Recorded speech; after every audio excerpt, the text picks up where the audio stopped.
guys, welcome to High PSI TV. Today we are going to install an S&B cold air intake on an L5P Duramax. That is a 2017 and up Duramax. We just got one in stock and we're going to show you how to put it on the truck today.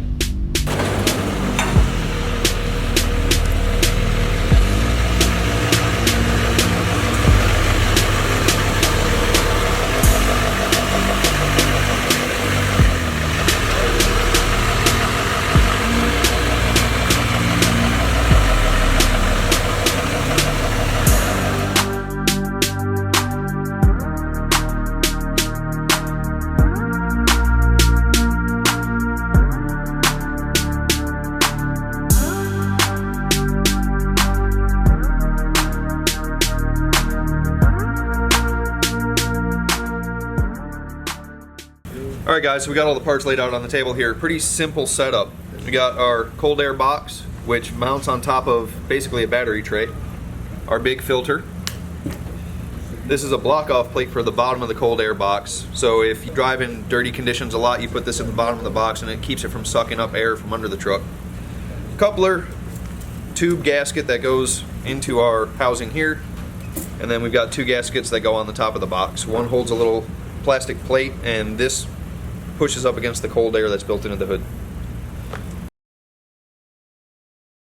Alright guys, first step is to disconnect both negative battery cables. You've got one behind the driver's side headlight and the other one is behind the air box on the passenger side. Once you've disconnected the batteries, next step is to get your resonator box out of the way. It's a 13mm nut on the back side of the resonator box. Once you have that nut off, this is an 8mm worm clamp here. Once you have that loose, you should just be able to lift this up off the stud and pull it out of the intake tube, just like that.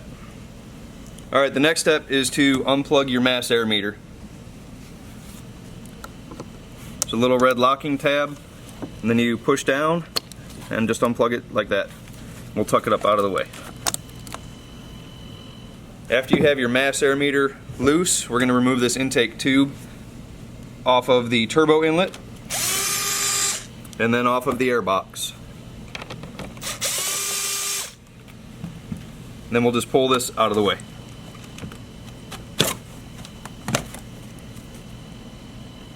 Alright, next step is to unclip the mass air wiring from the intake box.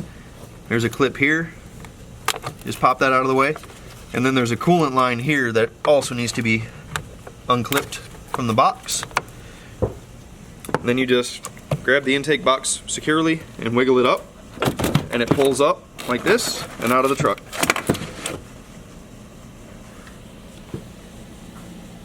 Alright, now that the air box is out of the way, we need to come down here and remove this tray.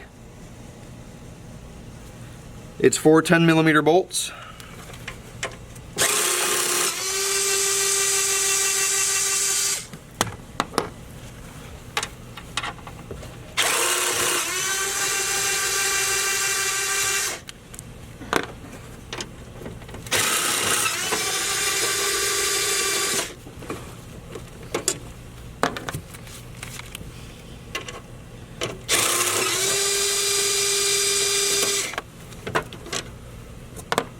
And that is all there is to removing all of your old parts. Now we'll go down to the floor and we'll transfer over the mass air meter into the new box. So now what we're going to do is we're going to remove the mass air meter from the old air box and we're going to install it into the new air tube. These are T20 Torx.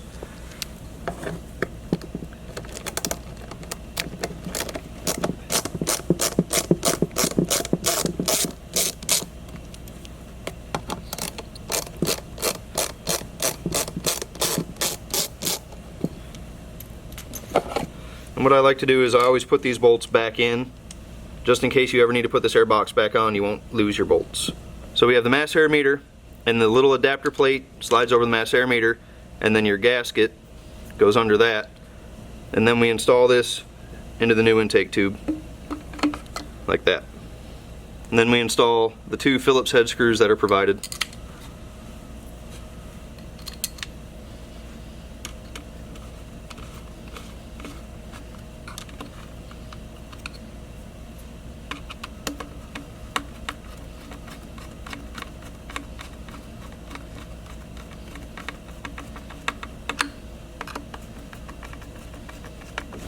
Alright, so here's our new air box, and we need to install a couple things into this air box before we put it in the truck.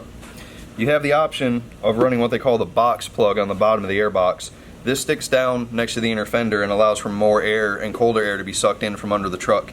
If you work construction sites a lot, I'd recommend putting this plug in, and it just pushes in like this. Martin likes performance and he doesn't ever drive in the dirt, so all we need to do is install our fender gasket here and our tube gasket here.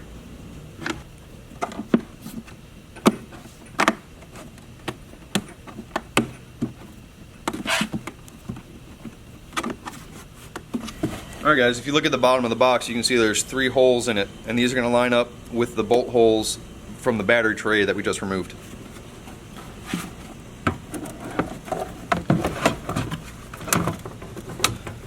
So once you have the box sitting in here, you can see the 3 holes line up, and it comes with 3 new bolts with larger washers that we install.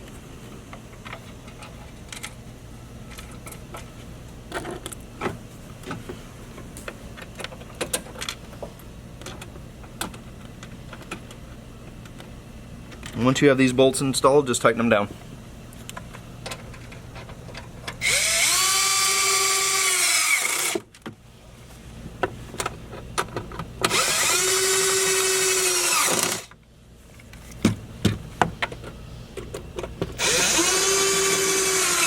If you guys are using electric tools like I am, I always like to go back and double check bolts that you can't get to easily with a wrench.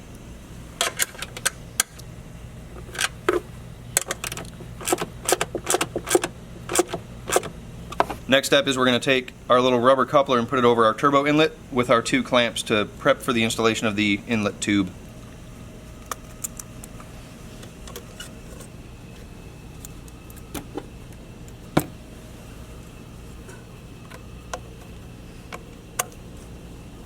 Just a quick tip, when these are packaged, they still have a little bit of release agent on them, which is like a slippery grease. So what I always do is I take a little bit of brake clean and a rag and I wipe down anywhere the rubber coupler is going to go with a hose clamp so it doesn't slide off.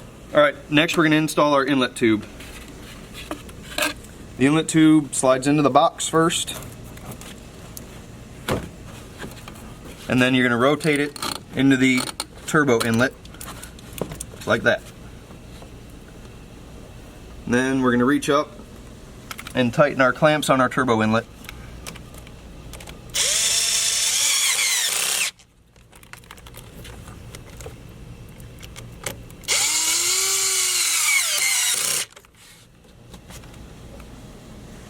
Next step is we're going to slide our air filter into our intake box and tighten down the clamp.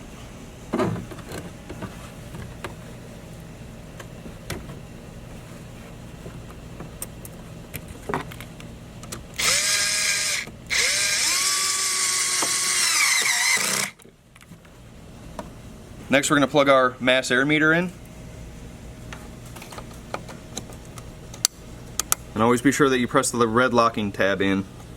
Next step is to install our top gasket in the air box. This part of the gasket seals to the ram air hood, and then this part gets a little plexiglass window. The plexiglass window comes covered in this paper tape, so you remove this and then slide it into the gasket.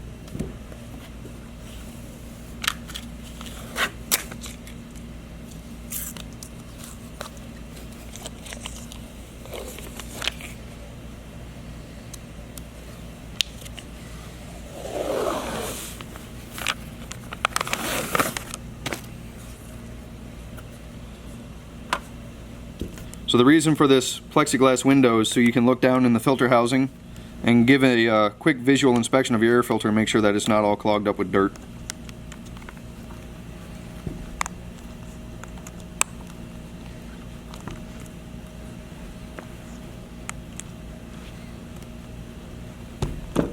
Last step is to install our top gasket into the air box with our plexiglass plate installed.